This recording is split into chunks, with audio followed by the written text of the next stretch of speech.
Jack? Where's Jack? Where is he? Jack, I want to see you. Great job, Jack. Thank you. What a job you do. You know, we have an incredible thing. We're always talking about the fake news and the bad, but we have guys, and these are the guys who should be getting Pulitzers.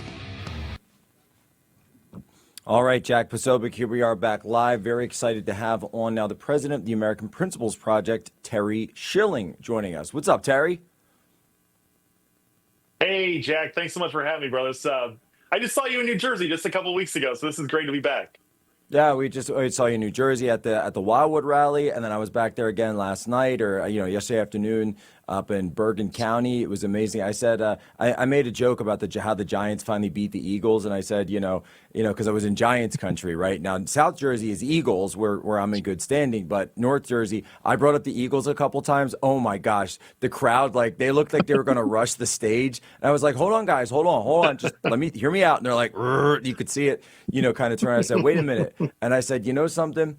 If I could stand here as an Eagles fan saying that I support Jack Ciattarelli, then maybe, just maybe, New Jersey can go red because all the Democrats are now crossing the aisle. I think he's got 12 elected Democrat officials that have crossed over, probably even more than that by the end of the show, to be 15, maybe 25, that have endorsed him. He keeps rolling them out every day. And you got to say if I can go out there and say something nice about the New York Giants, which I hope fortunately my dad was not there, then I think that if he gets that crossover vote, he's going to win.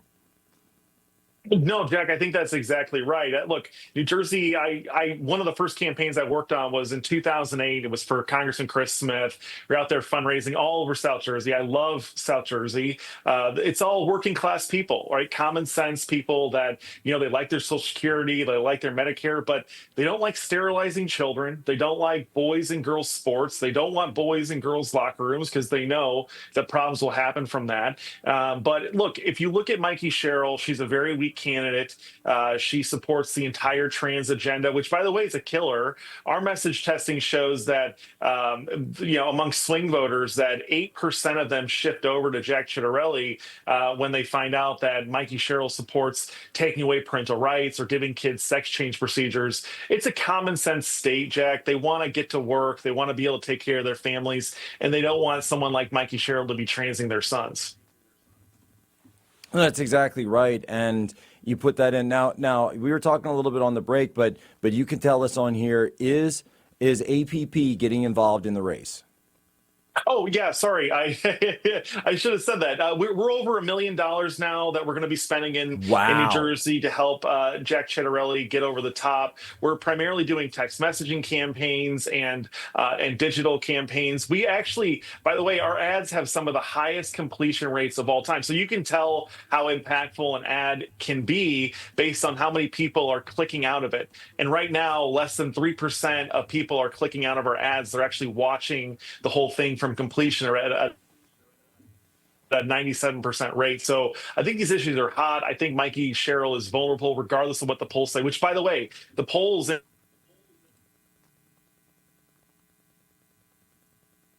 going to work on that. I think we got a connection issue there with Terry, but I've been looking at these polls as well, and they've been tightening every single week. And when you get the better the poll that comes out, the better he does. The better, it's actually these low fidelity polls that have him not doing as well. But the high fidelity polls that are coming out, the high quality polls, he is neck and neck with her.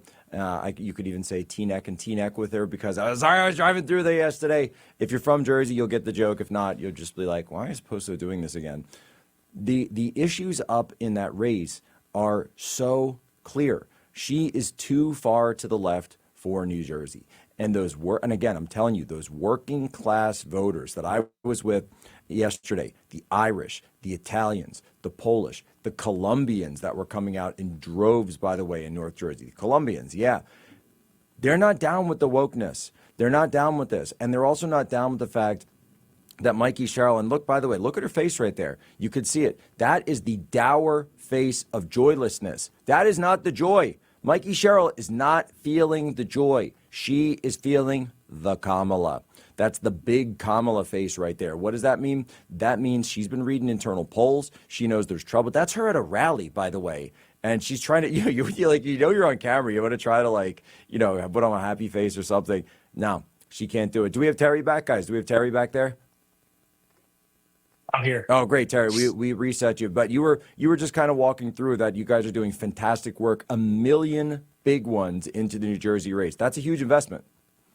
No, and that's right. And we're spending every day making sure that voters in New Jersey know that Mikie Sherrill's a threat. She's a threat to their children. She's a threat to their rights as parents. She's so extreme. In 2021, Terry McAuliffe got in trouble for saying that he didn't think parents should be telling schools what to teach. Well, Mikie Sherrill's even more extreme than that. She voted against the Parental Bill of Rights, which was just a transparency bill. It just simply told parents what schools were teaching. She's against, not only does she not want parents telling schools what to teach, she doesn't even want parents to know what schools are teaching their children. She's a radical and she needs to go. No, this is absolutely huge. She's just too far to the left. She's way too far to the left for for New Jersey. And and Terry, you're a great political strategist, and people maybe don't realize that about you because they mostly know you for your campaigns, your crusades against wokeism. But you're an excellent political strategist, and of course, you get that from your father, who taught you so much about it. Learning at his knee. New Jersey doesn't exactly track the way that Virginia does. And I was trying to explain this difference because the Virginia Democrats, that's more of a white collar Democrat, but a New Jersey Democrat is more of a blue collar Democrat. And those blue collar Democrats are not on board with this radical wokeness. They're just not. And that's why those issues can play there. I'm not saying they don't play in Virginia, but that's why I'm saying that those issues can generate these types of crossover voters in a place like New Jersey, where honestly, and I've got to say it's the new adage that's going around, New Jersey might be the next Pennsylvania. No, Jack, I think you're exactly right. And there is a big difference between the Democrats in New Jersey and the Democrats in Virginia. Now, to be clear, these trans issues are repulsive to voters in both states. But the reality is that the white-collar Democrats... Huh? No, exactly. But Virginia's where we have Loudoun County. Yes, and they still haven't corrected, right? And we need to take advantage of that. But these Democrats in Northern Virginia, they're the types that will call Child Protective Services on you if you don't trans your kid, right? Like that's right. how woke and disgusting. In Northern Virginia, they have the "hate has no home here" signs in every front lawn, right? In New Jersey, though, it's very common sense. It's working class. They want to make enough money to put food on the table so that they can send their kids to get the right apprenticeships and take care of them, and so that their kids can afford homes and houses for their families. It's a totally different class of voters, and I think New Jersey's primed for the taking. No, I think that's exactly right.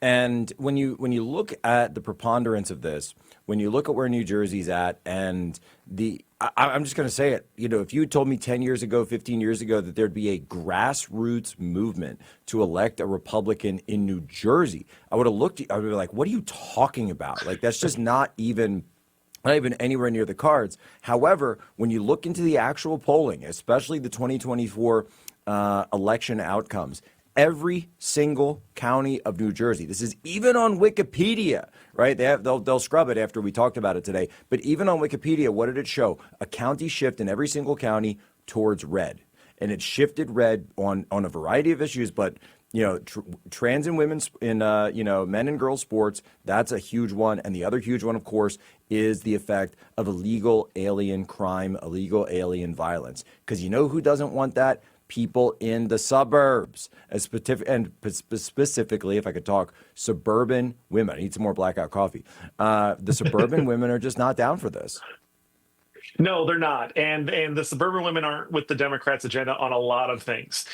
They don't want men in their daughters' showers. They don't want them in their locker rooms. They want to get back to normalcy. But most importantly, Jack, women in New Jersey and all across the country, they want to say in what their kids are learning in school, right? And they first and foremost need to know about what their kids are learning in school so that they can have an opinion on it. And Democrats like Mikie Sherrill and even Abigail Spanberger in Virginia, they don't think parents should have anything to do with their kids' education. They don't view parents as being the primary educators. They view them as being the people that just pay the bills. They want to raise your children. Why? Because they aren't having children of their own, right? They've been telling their kids, they've been told by their parents to have as few children as possible and get married only if you have to. These are different people. They don't come from the same background as us. You know, Jack, you and I, we know normal people. We are normal people. We know that our families are our pride and joy. They're the only thing that really matters in this life.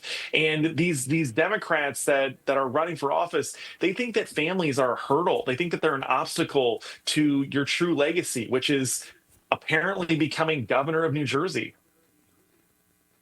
No, you're right, by the way, to draw them from kind of the same. They're cut from the same cloth. Spanberger and Sherrill. It's like Obama's just got some like recruiting seminar, and like they all walk in together. They kind of look alike. Like if you close your eyes a little bit, you might mistake one for the other. I'm gonna get in trouble for that one, folks. We'll be right back before we get canceled, unless we get canceled during the break. Jack Posobiec, we're on with Terry Schilling. He's got a huge announcement coming up next about age verification laws and the fight against online pornography. When we come back, Human Events Daily, Real Marcus Voice.